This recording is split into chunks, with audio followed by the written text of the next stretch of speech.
আসসালামু আলাইকুম, সবাইকে স্বাগতম আমাদের আজকের ক্লাসে। শিক্ষক নিবন্ধন বা এনটিআরসির পরীক্ষা ইংরেজি অংশ ভালো করার জন্য ট্রান্সলেশন একটি অত্যন্ত গুরুত্বপূর্ণ টপিক। বিগত বছরের প্রশ্নগুলো বিশ্লেষণ করলে দেখা যায় এখান থেকে প্রতি বছরই বেশ কিছু প্রশ্ন কমন থাকে। আজকের ভিডিওতে আমরা 6ষ্ঠ থেকে 18তম নিবন্ধনের সকল গুরুত্বপূর্ণ ট্রান্সলেশনের ব্যাখ্যা সহ সমাধান দেখব। যারা 19তম নিবন্ধন প্রস্তুতি নিচ্ছেন তাদের জন্য আজকের এই ক্লাসটি খুবই সহায়ক হবে। চলুন শুরু করা যাক। প্রথমে আসি 6ষ্ঠ স্কুল নিবন্ধন 2010। একটু বলে রাখি যে আমরা স্কুল এবং কলেজের সকল লেভেলের যে পরীক্ষাগুলো আছে সবগুলো প্রশ্নের ট্রান্সলেশন এখানে সন্নিবেশ করেছি। তবে প্রথম অংশে স্কুল নিবন্ধনের ট্রান্সলেশনগুলো এবং পরবর্তী অংশে কলেজ নিবন্ধনের ট্রান্সলেশনগুলো সন্নিবেশিত আছে। ধৈর্য ধরে দেখতে থাকুন। The baby is always full of smiling. Full of smiling বলতে বোঝায় হাসি লেগে আছে এমন মুখ, আর সেটি আমরা পাবো হচ্ছে খতে। শিশুটির মুখে হাসি লেগেই আছে, এটি হচ্ছে আমাদের উত্তর।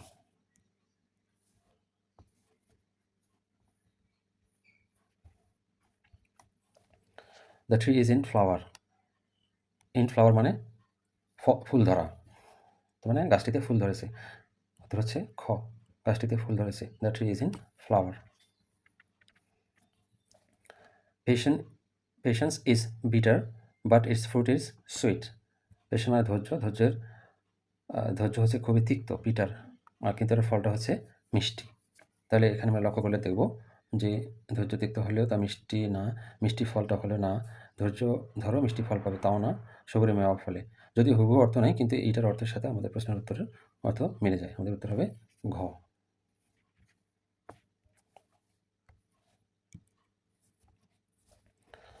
I cannot stand rich dishes. Rich dishes মানে হচ্ছে মানে গুরুপাক করা খাবার বা ভালো করে রান্না করা খাবার, যে খাবারগুলো মশলাযুক্ত খাবার, সেই খাবারগুলোকে বলা হয় রিচ ডিশেস। আর আই ক্যানট স্ট্যান্ড মানে হচ্ছে সহ্য না করতে পারা বা সহ্য হয় না এমন। সেটা যদি লক্ষ্য করি তাহলে আমরা ক্ষতে দেখব গুরুপাক করা খাবারগুলো আমার সহ্য হয় না, এটি হচ্ছে আমাদের উত্তর। দয়া একটি মহৎ গুণ। দয়া মানে কাইন্ডনেস, আর মহৎ গুণ হচ্ছে গ্রেট ভার্সু। তাহলে kindness is a great versa, ক নম্বর, কাইন্ডনেস ইজ গ্রেট ভার্সু। বিপদ কখনো একা আসে না, এটি একটি প্রচলিত প্রবাদ আর কি। বিপদ মানে হচ্ছে কি মিসফরচুন, তাহলে মিসফরচুন নেভার কামস অ্যালোন। উত্তর হচ্ছে খ, মিসফরচুন নেভার কামস অ্যালোন, বিপদ কখনো একা আসে না। I wonder where he may be now. I wonder মানে হচ্ছে এই ওয়ান্ডার মানে আশ্চর্য হওয়া নয়, ওয়ান্ডার মানে হচ্ছে যে চিন্তা করা, ভাবা। তাহলে আমি ভাবছি সে এখন কোথায়, তাহলে আছে কোথায়, তাহলে আমি জানি আমি অবাক, এটা নয়। তাহলে আমি ভাবছি, এই যে আমি ভাবছি শুধু উল্টো করে দেওয়া আছে, অর্থটা একটু কতে আছে, যে সে কোথায় আছে তাই ভাবছি, এটি হচ্ছে আমাদের উত্তর। He asked me to do it.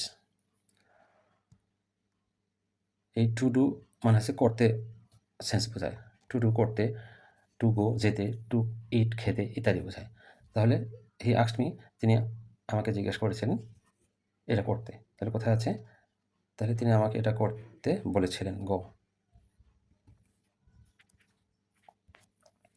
আমি তাকে দিয়ে চিঠি লিখালাম। এখানে এই বাক্যটাতে পজিটিভ ভার্বের প্রয়োগ করা হয়েছে। তাহলে পজিটিভ ভার্ব নিয়ে আসলে একটা ভিডিও আছে আমার, সেটা একটু দেখে নেওয়ার অনুরোধ রইল, কারণ এখানে কনফিউজিং প্রায়ই কিছু সেন্টেন্স বা রাইট ফর্ম অফ ভার্বস আসে। তো যাই হোক, আমি তাকে দিয়ে চিঠি লিখালাম, কোনটি হবে, এই যে আই, এটা প্যাসিভ করে দেওয়া আছে অবশ্য এখানে। তাহলে আমি তাকে দিয়ে চিঠি লিখালাম যদি অ্যাক্টিভ করি, তাহলে I had him write the letter. কিন্তু এটা যদি প্যাসিভ করি তাহলে হবে যে গয়ের, I had the letter written by him, answer হবে গ। আমি একটি পাখি দেখছি, এই মনে হবে যে এটা কন্টিনিউয়াস আইএনজি ফর্ম থাকবে, কিন্তু এই যে সি, এই ভার্বটি আইএনজি ফর্ম নেয় না। আরও কিছু আছে যেমন see, hear, know, believe, love, hate, want, understand, এইসব কখনো আইএনজি ফর্ম নেয় না বা কন্টিনিউয়াস ফর্ম নেয় না। এই জন্য এটা নেয় কি ফর্ম, এটা নেয় হচ্ছে প্রেজেন্ট ফর্ম। এই জন্য উত্তরটা হবে খ, আই সি আ বার্ড, আমি পাখি দেখছি। আচ্ছা, দৃশ্যটি অতি মনোরম। তাহলে হাউ নাইস হবে না, কারণ এটা তো এক্সক্লেমেটরি নয়, এটা একটা অ্যাসার্টিভ সেন্টেন্স। তারপরে দৃশ্যটি মানে হচ্ছে দ্য সিনারি, অতি মনোরম মানে ভেরি চার্মিং। তাহলে আমাদের গতে আছে the scenery is very charming, এটি হবে উত্তর। 1 টাকার ভাঙতি দাও। ভাঙতি মানে আমরা জানি কি চেঞ্জ, 1 টাকা চেঞ্জ। তাহলে 1 টাকা চেঞ্জ, এই গিভ মি তো সবগুলোতে আছে গিভ মি। এই যে 1 টাকা চেঞ্জ প্রথমটাতে আছে ক। গিভ মি 1 টাকা চেঞ্জ, গিভ মি 50 টাকা চেঞ্জ, গিভ মি 100 টাকা চেঞ্জ ইত্যাদি। ডাক্তার রোগীর নাড়ি দেখলেন। রোগীর নাড়ি দেখলেন। নাড়ি দেখার ইংরেজি কি আমরা জানি? Feel pulse. তাহলে আমাদের একটু দেখতে হবে দ্য ডক্টর এই দেখলেন যেহেতু আছে এটা পাস্ট আছে, ভাবটা ফিল না হয় ফিল্ড হবে। এই যে খতে আছে the doctor field the pulse of the patient, খ। এই ঘরটি ভাড়া হবে। আমরা জানি ভাড়া হবে মানে হচ্ছে টু লেট, আমরা সচরাচর দেখে থাকি।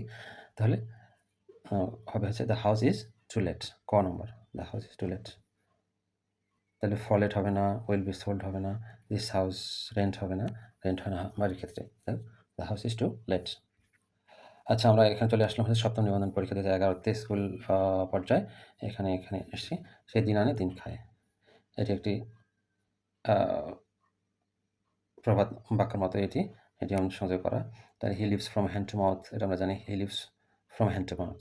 তাহলে বাই হ্যান্ড টু মাউথ দেওয়া যাবে না, he lives from hand to mouth. সে বলল সে যাবে, সে বলল যে সে যাবে। আমরা যে ইনডাইরেক্ট স্পিচ যেমন পড়ে আসছি ন্যারেশনে, এটি সেটি বাংলা। তাহলে এই যাবে যদি ডাইরেক্টে থাকতো তাহলে উইল হতো, কিন্তু এখানে যেহেতু এই যে দ্যাট দেওয়া আছে বা যে দেওয়া আছে, এই জন্য এটা উড বসবে। সেই উডটা কোথায় আছে আমরা দেখব। যে হি সেড দ্যাট, এই he said that he would go, এই ঘতে আছে। He said that he would go, যেহেতু ইনডাইরেক্ট, ডাইরেক্ট হলে উইল হতো।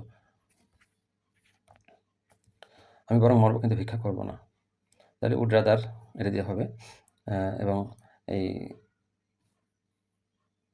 প্রিফারেন্স বোঝাতে আই উড রাদার ডাই দেন বেগ, ক নাম্বারটাই। আই উড রাদার ডাই দেন বেগ, আমি বরং মরবো কিন্তু ভিক্ষা করব না। সে হাসতে হাসতে চলে গেল। তাহলে হাসতে হাসতে এটা ইংরেজি হচ্ছে লাফিং, কাঁদতে কাঁদতে ক্রাইং, নাচতে নাচতে ড্যান্সিং ইত্যাদি বোঝায়। যা হোক, তাহলে সে চলে গেল, এটি তো হচ্ছে আমার মূল বিষয়টা। সে চলে গেল মানে হি ওয়েন্ট অ্যাওয়ে, শেষে হবে শুধু লাফিং, সেটা আছে কোথায়? ঘতে। হি ওয়েন্ট অ্যাওয়ে লাফিং। আমি এটা না করে পারলাম না, কি হবে? এই ক্যানট হেল্প এর সাথে ভার্ব আইএনজির প্রয়োগ এখানে। তাহলে আই ক্যানট এর সাথে হেল্প এর সাথে আইএনজি যেটা আছে সেটি আমাদের উত্তর হবে। তাহলে আছে কোথায়? এটা আছে হচ্ছে খ নম্বরে, I cannot help doing it. I do not take tea, take tea মানে হচ্ছে চা খাওয়া। আই ডু নট, আমি চা খাই না। তাহলে কোথায় আছে? বা চা খাই না বা চা পান করি না আর কি, খতে আছে আমি চা পান করি না, এটি হচ্ছে উত্তর। ফ্যান দিয়ে ভাত খায় গল্প করে দই, এটি একটা প্রবাদ, মানে কাজ কম বড়াই বেশি। তার অর্থ হচ্ছে বিগ বোস্ট স্মল রোস্ট, এটা হচ্ছে ক। ফ্যান দিয়ে ভাত খায় গল্প করে দই, আর ইংলিশ হচ্ছে বিগ বোস্ট স্মল রোস্ট। নবম প্রভাষক নিবন্ধন translations, there is no room in the bench. তাহলে এটার অর্থ কি? এই রুমে কোনো বেঞ্চ নাই সেটা নয়, কিন্তু বেঞ্চের মধ্যে কোনো রুম নাই। রুম নাই মানে এখানে রুম বলতে ঘরের রুম নয়, এটা জায়গা। তাহলে এই বেঞ্চে কোনো জায়গা নেই, ক নম্বর আছে, এই বেঞ্চে কোনো জায়গা নেই। The boy takes after his father, take after মানে কারোর মতো হওয়া। তাহলে ছেলেটি দেখতে তার পিতার মতো, যেটা আছে ঘ, ছেলেটি দেখতে তার পিতার মতো। It is a long story হচ্ছে সে অনেক, it is a long story, সে হবে খ নম্বর, সে অনেক কথা। এখানে বলে আছে, এখানে হবে খ, তা সে অনেক কথা, it is a long story. তাহলে এটা there is no room in the bench, একটু আগে পেলাম আমরা, আসলে বেঞ্চে কোনো জায়গা নেই, একটু আগে পেলাম আমরা। এরপরে আসি, তার জন্য জায়গা করে দাও, এটা ইংলিশ কী হবে? মেক রুম ফর হিম, জায়গা করে দাও মানে করে দাও। প্লেস মানে নয়, মেক প্লেস ফর হিম নয়, মেক রুম ফর হিম মানে তার অবস্থান করার জায়গা করে দেওয়া। সকাল থেকে ঝিরিঝিরি বৃষ্টি হচ্ছে, ঝিরিঝিরি বৃষ্টি হচ্ছে মানে হচ্ছে কি ড্রিজলিং। সকাল থেকে মানে ইট হ্যাজ বিন রেনিং হবে, it has been drizzling, sorry it has been drizzling since morning. সকাল হতে গুড়ি গুড়ি বৃষ্টি হচ্ছে। তাহলে তাকে তিরস্কার করা হয়েছিল, তিরস্কার করা মানে ব্রিং টু বুক, যার ইংলিশ হচ্ছে ব্রিং টু বুক, তিরস্কার করা।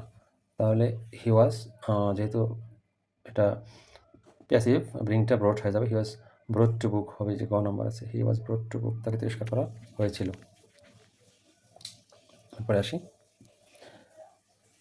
নিচের কোন বাক্যের ভাব সঠিকভাবে প্রকাশ হয়েছে? The baby came to me to লাফিং হবে না, the baby came to me লাফিং, এটাই হবে। শিশুটি আমার কাছে হাসতে হাসতে এসেছিল। আমরা একটু আগে বলেছি যে হাসতে হাসতে হলে শুধু ভার্বের আইএনজি বসে এবং তার আগে কোনো প্রিপোজিশন বসে নাই, সবগুলোতে প্রিপোজিশন আছে, তিনটাতে আছে, শুধু একটাতে নেই। এটি হচ্ছে আমাদের উত্তরটা। এরপর হচ্ছে ছেলেটি কাঁদতে কাঁদতে আমার কাছে এলো, ওই প্রিপোজিশন ছাড়া যে আইএনজি আছে সেটাই হবে আমার উত্তর। The boy came to me crime, এটি কেম টু মি যেতেছে, এটা যদিও প্রিপোজিশন হয় কিন্তু কেম নিয়ার মি আছে, এটা নিয়ার মি তো হবে না, আমার কাছে আসলে মানে কেম টু মি হবে, এটা হবে সঠিক ক। আসি, এর কাছে এখনও ফল ধরে নাই, ফল ধরে নাই যে হচ্ছে বিয়ার ফ্রুট, ধরে নাই মানে has not, bear past form আছে যে বর্ন, এটা ঘ নম্বর। The tree has not born fruits, এটি হচ্ছে উত্তর। যেমন কর্ম তেমন ফল, জানি as you sow so you reap. As you sow মানে হচ্ছে যেমন তুমি বপন করবে, সো ইউ তেমন তুমি শস্য উঠাবে, এর ব্যাপারটা হচ্ছে যেমন কর্ম তেমন ফল। এরপরে আসছি beat about the bush, beat about the bush সঠিক অনুবাদ কোনটি?